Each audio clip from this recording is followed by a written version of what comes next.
Hello students, last video lecture में हम लोगों ने प्रिपरेशन ऑफ हैलोअरीन्स ये टॉपिक कंप्लीट किया था।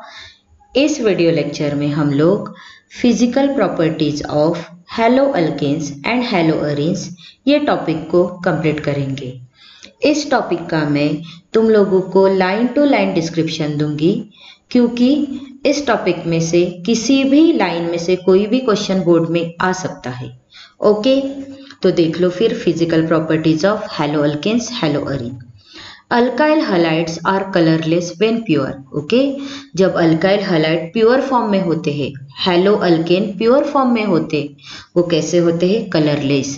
However bromides and iodides develop colour when expose to sunlight. Okay, but जब अल्काइल ब्रोमाइड्स और अल्काइल आयोडाइड सनलाइट को एक्सपोज होती है, मतलब सनलाइट के कांटेक्ट में आते, तो वो क्या करते हैं? कलर को डेवलप करते हैं।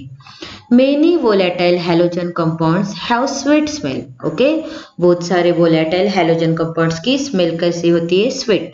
ओके, चलो अब हम लोग देखते हैं melting point and the boiling points. तो अभी हम लोग देखेंगे हैलोअल्केन्स का मेल्टिंग पॉइंट्स और बॉइलिंग पॉइंट्स कैसे रहता है। Methyl chloride, methyl bromide, ethyl chloride and some chlorofluoromethanes are gases at room temperature. Okay, methyl chloride, methyl bromide, ethyl chloride और कुछ chlorofluoromethanes that is the CFC क्या रहते हैं? रूम टेम्परेचर पे गैसेस फॉर्म में रहते हैं। हायर मेंबर्स आर लिक्विड और सॉलिड, और उसके बाद वाले जो हायर मेंबर्स रहते हैं वो क्या रहेंगे? लिक्विड और सॉलिड। जैसे फॉर एग्जांपल अगर हम लोग क्लोराइड वाली फैमिलीज लेते, ओके, तो ये क्या हुआ तुम्हारा? CH3Cl that is the methyl chloride, then ethyl chloride C2H5Cl that is the ethyl chloride, then propyl chloride C3H7Cl। Okay, अब मैं ये अल्किल क्लोराइड वाली फैमिली बता रही। ओके, तो जब तुम लोग टॉप टू बॉटम जाओगे तो जो पहले मेंबर्स है ये कौन से फॉर्म में? गैसेस फॉर्म में, देन फिर लिक्विड रहेंगे, देन सॉलिड्स फॉर्म में रहेंगे। ओके, तो याद रखो methyl chloride, methyl bromide, ethyl chloride और कुछ क्लोरोफ्लोरोमीथेन्स गैसेस फॉर्म में रहते हैं रूम टेम्परेचर पे। और जो हायर मेंबर्स है, हायर मेंबर्स मतलब जैसे यहाँ पे देखो propyl chloride, butyl chloride, then उसके बाद में आएगा pentyl chloride, hexyl chloride, heptyl chloride. जैसे जैसे आगे आगे हायर मेंबर आते जाएंगे, वो हायर मेंबर कौन से फॉर्म में रहेंगे? लिक्विड और सॉलिड फॉर्म में रहेंगे। Okay, as we have already learned, molecules of organic halogen compounds are generally polar. Okay, हम लोगों ने ऑलरेडी देखे कि ऑर्गेनिक हैलोजन कंपाउंड्स के मॉलिक्यूल कैसे रहते? पोलर। पोलर मतलब जब तुम्हारा ये कार्बन और हैलोजन बॉन्ड है, ओके, तो क्या है ये? कार्बन और हैलोजन बॉन्ड हाईली पोलर। क्यों? बिकॉज ये जो तुम्हारा हैलोजन कैसा है? इलेक्ट्रोनेगेटिव है, तो इसके ऊपर क्या आता है? Partial negative charge. और कार्बन कैसा है तुम्हारा? लेस इलेक्ट्रोनेगेटिव है, इसकी वजह से इसके ऊपर क्या आता है? Partial positive charge. जब तुम लोग कार्बन हैलोजन बॉन्ड को ब्रेक करते हो तो इलेक्ट्रॉन पेयर किसके तरफ शिफ्ट होते हैं? हैलोजन के तरफ शिफ्ट होते हैं और कार्बन इलेक्ट्रॉन डेफिशिएंट बन जाता है। तो ये तुम्हारा कार्बन हैलाइड बॉन्ड कैसा है? Highly polar.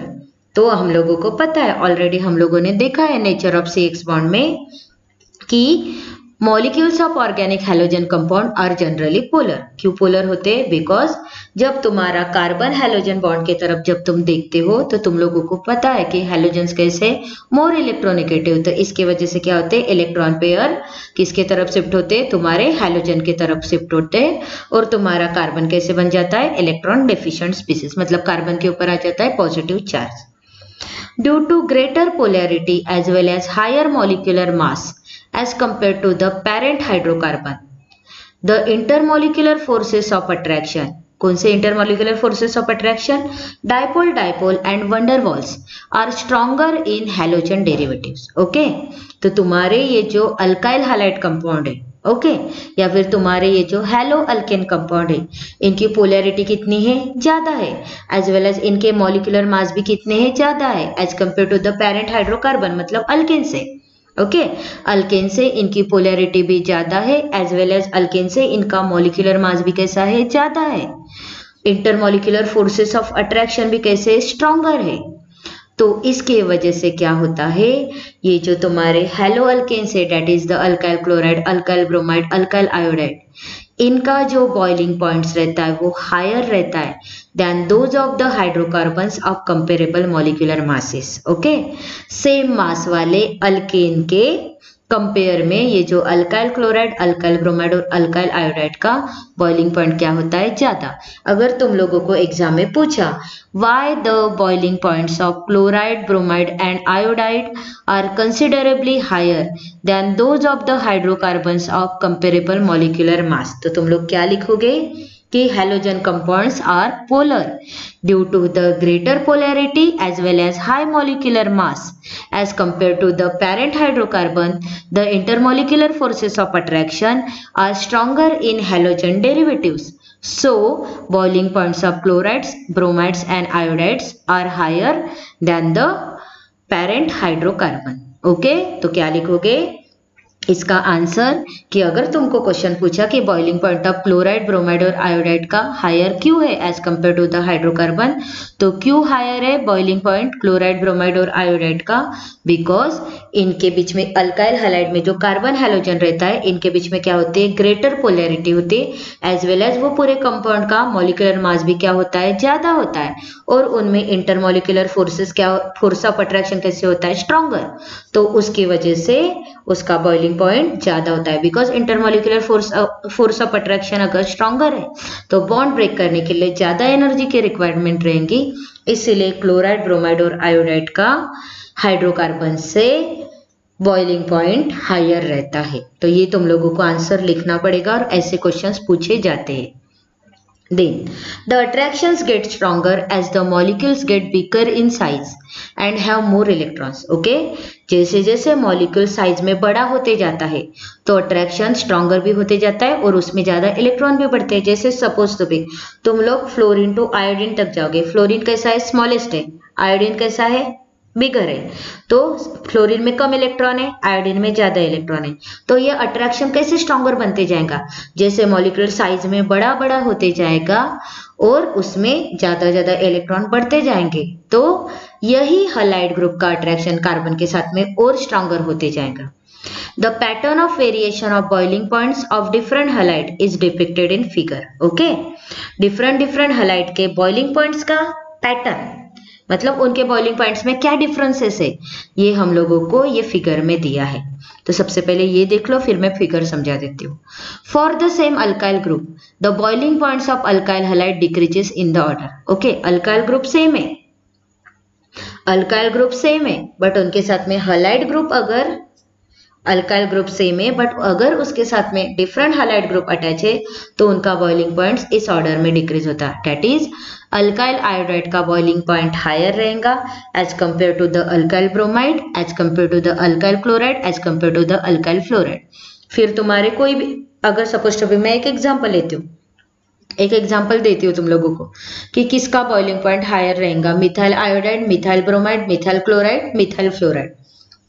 तो तुम लोग क्या बोलोगे, the boiling point of methyl iodide is higher. Why, because alkyl और आयोडीन के बीच में स्ट्रॉन्गर फोर्स ऑफ अट्रैक्शन है as compare to the alkyl और ब्रोमाइड के बीच में, अल्काइल और क्लोराइड के बीच में, और अल्काइल और फ्लोराइड के बीच में। उसके वजह से अल्काइल आयोडाइड का बॉइलिंग पॉइंट क्या रहेगा, higher. This is because with the increase in size and mass of the halogen atom, तुम लोगों को पता है कि जब तुम लोग पीरियोडिक टेबल में ग्रुप में टॉप टू बॉटम जाते हो तो मास क्या हो रहा है, इंक्रीज हो रहा है। Fluorine then bromine then fluorine then chlorine then bromine then iodine, तो सबसे ज्यादा मास किसका है, आयोडीन का।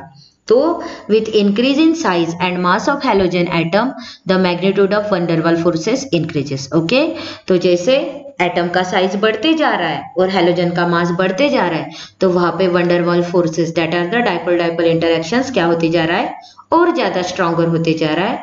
इसके वजह से अल्काइल आयोडाइड जो है हायर बॉइलिंग पॉइंट्स देगा और अल्काइल फ्लोराइड है उसके बॉइलिंग पॉइंट्स क्या रहेंगे, lower as compare to the alkyl iodides. Okay, तो यहाँ पे देखो एक ग्राफिकल रिप्रेजेंटेशन दिया है। Comparison of boiling points of some alkyl halides. Red colour में क्लोराइड से, ब्लू कलर में ब्रोमाइड से एंड येलो कलर में आयोडाइड है। सबसे पहले हम लोगों ने देखा मिथाइल हैलाइड। ओके, ये क्या है तुम्हारा मिथाइल हैलाइड है। ओके, तो यहाँ पे देखो मिथाइल हैलाइड, मिथाइल क्लोराइड का बॉइलिंग पॉइंट, मिथाइल ब्रोमाइड का बॉइलिंग पॉइंट, मिथाइल आयोडाइड का बॉइलिंग पॉइंट किसका ज्यादा है? मिथाइल आयोडाइड का। ओके, देन यहाँ पे इथाइल हैलाइड दिया है, यहाँ पे तुम लोगों को प्रोपाइल हैलाइड दिया है। तो सब में देखो जो आयोडाइड वाले बॉइलिंग पॉइंट है वो ज्यादा है as compare to the chloride के बॉइलिंग पॉइंट से। इट मीन्स सारे कंपाउंड में, जैसे हमने यहाँ पे मिथाइल क्लोराइड लिया तो रेड आया, यहाँ पे इथाइल क्लोराइड, यहाँ पे प्रोपाइल क्लोराइड, देन फिर ये मिथाइल ब्रोमाइड, देन ये ethyl bromide, propyl bromide, methyl iodide, ethyl iodide, propyl iodide. तो यहाँ पे भी देखो कि जैसे जैसे मॉलिक्यूलर मास बढ़ते जा रहा है तो तुम लोगों ने देखा कि मिथाइल आयोडाइड का बॉइलिंग पॉइंट कम है as compare to the ethyl iodide, और इथाइल आयोडाइड का बॉइलिंग पॉइंट कम है as compare to the propyl iodide. Okay, मतलब ये लोग यहाँ पे आयोडाइड का सबसे ज्यादा बॉइलिंग पॉइंट आएगा किसके कंपैरिजन में? क्लोराइड, ब्रोमाइड, और क्लोराइड और ब्रोमाइड के कंपैरिजन में आयोडाइड का सबसे ज्यादा बॉइलिंग पॉइंट आएगा। और जैसे तुम लोग टॉप टू बॉटम जाते जाओगे, मतलब हायर हायर मॉलिक्यूल्स होते जाएंगे, मतलब मिथाइल से इथाइल, इथाइल से प्रोपाइल, प्रोपाइल से ब्यूटाइल, ऐसे हायर हायर मेंबर आते जाएंगे तो बॉइलिंग पॉइंट क्या होते जाएगा? इंक्रीज होते जाएगा। फिर अगर तुम लोग क्लोराइड वाली सीरीज लो, methyl chloride, ethyl chloride, propyl chloride, butyl chloride, pentyl chloride, तो सबसे ज्यादा हायर बॉइलिंग किसका रहेगा? पेंटाइल क्लोराइड का। क्यों? बिकॉज मॉलिक्यूलर मास जितना ज्यादा बढ़ेगा उतना बॉइलिंग पॉइंट भी बढ़ते जाएगा। ओके, यहाँ पे समझा तुम लोगों को? Then The boiling points of isomeric haloalkane decrease with increase in branching. Isomeric haloalkanes मतलब जो हैलोअल्केन्स आइसोमर फॉर्म में होते हैं। आइसोमर्स मतलब the compounds having the same molecular formula but different structural formula. Okay, तो सेम हैलोअल्केन्स के, but वो haloalkane कैसे? आइसोमर फॉर्म में। Okay, the boiling point of isomeric haloalkanes मतलब ऐसे हैलोअल्केन जिनका मॉलिक्यूलर फार्मूला सेम है बट डिफरेंट स्ट्रक्चरल फार्मूला है, उसके boiling point decrease with increase in branching. मतलब जिस हैलोअल्केन में जितनी ज्यादा ब्रांचिंग होंगी उसका क्या हो जाएगा? Boiling point decrease. जैसे for example 2-bromo 2-methyl propane, okay, has the lowest boiling point among 3 isomers. अभी ये किसके आइसोमर से? तो तुम लोगों को पता है कि कौन से, किसके आइसोमर से? तुम्हारे ब्रोमोब्यूटेन के आइसोमर से। मैं डायरेक्टली बोल देती हूँ इसमें ब्रोमोब्यूटेन के आइसोमर से, या फिर तुम लोग इसका मॉलिक्यूलर फॉर्मूला लिख सकते हो। तो यहाँ पे देखो ये तुम्हारा क्या है? N bromobutane. मैं इसके कॉमन नेम लेती हूँ। ओके, एन ब्रोमोब्यूटेन या फिर आईयूपीएसी नेम 1 ब्रोमोब्यूटेन। देन ये तुम्हारा सेकेंडरी ब्रोमोब्यूटेन या फिर आईयूपीएसी नेम 2 ब्रोमोब्यूटेन। एंड ये तुम्हारा टर्शरी, ये तुम्हारा क्या हुआ? Secondary butyl bromobutane. सॉरी मैं इनके आईयूपीएसी और कॉमन नेम एक बार फिर से लेती हूँ। ये तुम्हारा कौन सा कॉमन नेम हुआ? Butyl bromide. ओके, इसका कॉमन नेम क्या हुआ? Butyl bromide. और आईयूपीएसी नेम क्या हुआ? 1 ब्रोमोब्यूटेन। इसका कॉमन नेम क्या हुआ? सेकेंडरी ब्यूटाइल ब्रोमाइड, या आईयूपीएसी नेम क्या होगा? 2 ब्रोमोब्यूटेन। इसका कॉमन नेम क्या होगा? टर्शरी ब्यूटाइल ब्रोमाइड, या आईयूपीएसी नेम क्या होगा? 2-bromo 2-methyl propane। ओके, अगर इनका तुम लोग मॉलिक्यूलर फार्मूला लिखते हो तो सभी का मॉलिक्यूलर फार्मूला क्या है? Same, but different structural formula है। ओके, तो जितनी ज्यादा ब्रांचिंग बढ़ेंगी उतना लोएस्ट बॉइलिंग पॉइंट आएगा। अभी यहाँ पे देखो ये स्ट्रेट चेन में कोई भी ब्रांच नहीं है, 375 बॉइलिंग पॉइंट। एक ब्रांच आ गई सीधे 364, इसको 2 ब्रांचेस आ गए सीधे 346। मतलब जितनी ज्यादा ब्रांचिंग बढ़ेंगी किसी आइसोमेरिक हैलोअल्केन्स की। ओके, ये आइसोमेरिक हैलोअल्केन्स है, ये आइसोमर्स फॉर्म में, ये तीनों भी कंपाउंड एक दूसरे के क्या है? आइसोमर्स है। तो जितनी ब्रांचिंग बढ़ेंगी उतना क्या रहेगा? Lowest boiling point. Okay, then देखो boiling points of isomeric dihalobenzenes are very nearly the same. Okay, boiling point of isomeric dihalobenzenes हम लोगों ने पढ़े हैं। डायहैलोबेंजीन्स मतलब बेंजीन रिंग को 2 हैलोजन ग्रुप अटैच है, बॉइलिंग पॉइंट ऑफ आइसोमेरिक डायहेलोबेंजीन, अगर बेंजीन रिंग को दो हेलोजन ग्रुप अटैच है तो वो क्या बनेंगे तुम्हारे डायहेलोबेंजीन, वो भी आइसोमर फॉर्म में रहते, जैसे आर्थ्रोहेलोबेंजीन पैरा हेलोबेंजीन का आइसोमर है, आर्थ्रोहेलोबेंजीन मेटा हेलोबेंजीन का आइसोमर है, वो भी क्या है सेम मॉलिक्यूलर फॉर्मूला है बट हेलोजन की पोजीशन डिफरेंट डिफरेंट कार्बन के पास है। तो boiling point of isomeric dihalobenzene are very nearly the same, वहां पे भी क्या होगा ऐसे इनकी जो बॉइलिंग पॉइंट्स रहेंगे थोड़े नियरली सेम रहते हैं। However para isomers are high melting as compare to their ortho and meta isomers. Okay, dihalobenzene के बॉइलिंग पॉइंट सेम रहते हैं, थोड़े से नियरली सेम होते हैं, बट जो पैरा आइसोमर से उसका मेल्टिंग पॉइंट ज्यादा रहता है as compare to the ortho and meta isomers. It is due to symmetry of para isomer. ये किसके वजह से होता है? अगर तुम लोगों को पूछे कि para isomer shows the high melting as compare to the ortho and meta isomers, तो क्यों? Because it shows the symmetry. क्या पैरा आइसोमर्स क्या शो करते हैं? Symmetry. It is due to the symmetry of para isomers that fits in crystal lattice better as compare to ortho and meta isomers. Okay, para isomer कैसा है? Symmetrical है, तो वो क्या होता है किसी क्रिस्टल लैटिस में क्या होता है? फिट होता है आर्थ्रो और मेटा आइसोमर के कंपैरिजन में, वो किसी क्रिस्टल लैटिस में फिट होता है आर्थ्रो और मेटा आइसोमर के कंपैरिजन में, इसलिए उसका मेल्टिंग पॉइंट कैसे है? ज्यादा है एज कंपेयर टू, उसका मेल्टिंग पॉइंट ज्यादा है, किसका मेल्टिंग पॉइंट ज्यादा है? पैरा आइसोमर का as compare to the ortho and meta isomers. यहाँ पे देखो ये तुम्हारा आर्थ्रो डाइक्लोरोबेंजीन, ये है तुम्हारा मेटा डाइक्लोरोबेंजीन, ये है तुम्हारा para dichlorobenzene. Okay, boiling point में बहुत ज्यादा डिफरेंस नहीं दिख रहा है, 453, 446, 448। ओके, बट मेल्टिंग पॉइंट में देखो 256, 249 और सीधे यहाँ पे 323। क्यों? Because para isomers crystal lattice में फिक्स होता है और वो सिमेट्रिकल नेचर का है, इस वजह से इसका मेल्टिंग पॉइंट क्या है? ज्यादा। ठीक है, तो यहाँ पे तुम्हारा melting and boiling point of haloarenes ये कवर होता है। अभी हम लोग देखते हैं डेंसिटी। अब डेंसिटी पता ही है तुम लोगों को, क्या होता है density? Mass by volume. Bromo, iodo and polychloro derivatives of hydrocarbon. Okay, bromo, iodo and polychloro derivatives of hydrocarbon. Polychloro मतलब हाइड्रोकार्बन को एक से ज्यादा क्लोरीन ग्रुप अटैच रहना, that is the polychloro derivatives. Bromo, iodo and polychloro derivatives of hydrocarbon are heavier than water. Okay, तो water से ये bromo, iodo, polychloro halo alkanes क्या रहते हैं? हेवियर रहते हैं। The density increases with increase in number of carbon atoms, halogen atoms and atomic mass of the halogen atom. फिर density कैसे बढ़ते हैं? जितने नंबर ऑफ कार्बन एटम बढ़ेंगे, जितने नंबर ऑफ हेलोजन एटम बढ़ेंगे और जितना हेलोजन एटम का मास ज्यादा रहेगा वैसे क्या हो जाएंगी? वो हेलो अल्केन की डेंसिटी बढ़ते जाएंगी। ओके, जैसे यहाँ पे देख लो example, n propyl chloride, n propyl bromide, n propyl iodide. Okay, अब तीनों भी प्रोपाइल कंपाउंड है बट तीनों में डिफरेंट डिफरेंट हेलोजन अटैच है, क्लोराइड, ब्रोमाइड, आयोडाइड। अब तुम लोगों को पता है कि सबसे ज्यादा मास किसका है? आयोडाइड का, देन ब्रोमाइड का, देन क्लोराइड का। इसकी वजह से डेंसिटी भी क्या होंगी? यहाँ पे इंक्रीज होते जाएंगी। यहाँ पे देखो प्रोपाइल क्लोराइड की डेंसिटी 0.89 एंड प्रोपाइल आयोडाइड की डेंसिटी 0.747। ओके, तो क्या होता है तुम्हारी मतलब हेलो अल्केन कंपाउंड की या फिर हेलोजन डेरिवेटिव वाले कंपाउंड की डेंसिटी कैसे इंक्रीज होती है? With increase in the number of carbon atom या हेलोजन एटम और atomic mass of the halogen atom. अभी यहाँ पे देखो एक कंपाउंड है CH2Cl2, okay, dichloromethane, CH_Cl3 ट्राइक्लोरोमीथेन, CCl4 टेट्राक्लोरोमीथेन। सब में क्या हो रहा है? क्लोरीन बढ़ते जा रहा है, तो यहाँ पे डेंसिटी भी क्या होती जाएंगी? इंक्रीज होती जाएगी। ओके, तो ये हो गया यहाँ पे डेंसिटी कंप्लीट। देन देखते हैं सोल्यूबिलिटी। अब तुम्हारे ये जो हेलो अल्केन्स कंपाउंड है ये किस में सोल्यूबल है ये हम देखेंगे।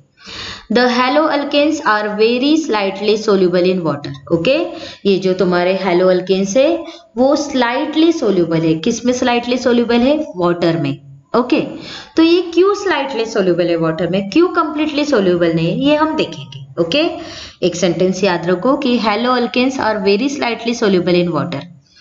In order to dissolve haloalkane in water, energy is required to overcome the attractions between the haloalkane molecule and break the hydrogen bond between the water molecule. Okay, haloalkane को water में dissolve होने के लिए, haloalkane को water में dissolve होने के लिए energy की जरूरत रहेगी. किसके लिए?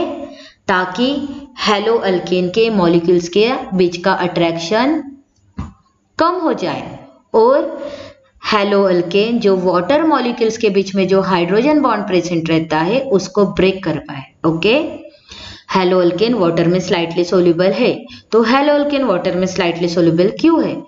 तो हेलोअल्केन वाटर में डिसॉल्व होने के लिए हेलोअल्केन को एनर्जी की रिक्वायरमेंट है. हेलोअल्केन को एनर्जी की रिक्वायरमेंट क्यों है? तो हेलोअल्केन के मॉलिक्यूल्स के बीच में जो अट्रैक्शन है उसको ब्रेक करने के लिए एनर्जी की जरूरी है, एज वेल एज वाटर के मॉलिक्यूल एक दूसरे को कैसे हेल्ड रहते हैं. वाटर के मॉलिक्यूल एक दूसरे को हाइड्रोजन बॉन्ड से अट्रैक्टेड रहते हैं या हाइड्रोजन बॉन्ड से हेल्ड रहते हैं.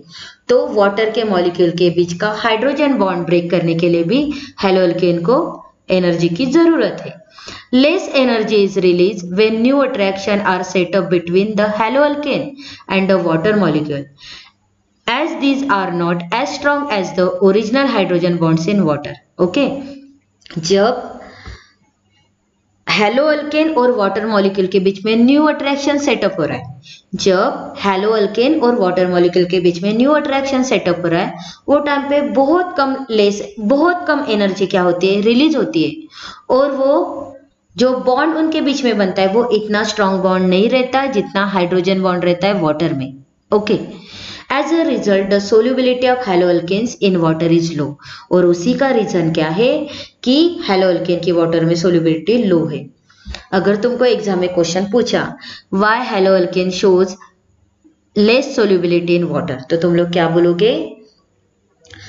The energy requirement for the haloalkanes to dissolve in water is more. Why?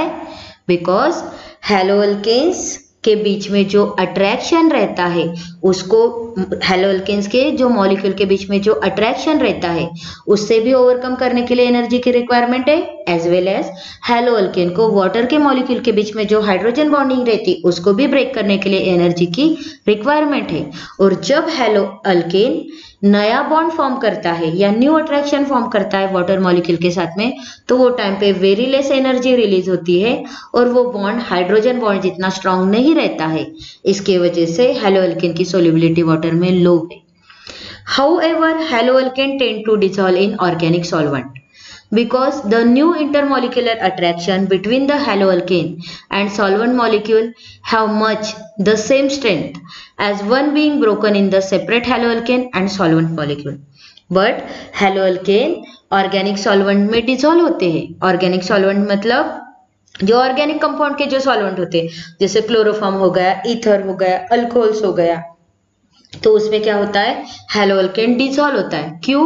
Because new intermolecular attraction between the haloalkane and solvent molecule have much same strength. Okay, जब haloalkane और organic solvent molecule के बीच में new interaction form होता है तो उनके बीच में क्या होता है, ज्यादा स्ट्रेंथ होती है. इसके वजह से वो क्या होते हैं, एक दूसरे के मॉलिक्यूल्स को ब्रेक करते हैं और एक दूसरे में मिक्स होते हैं.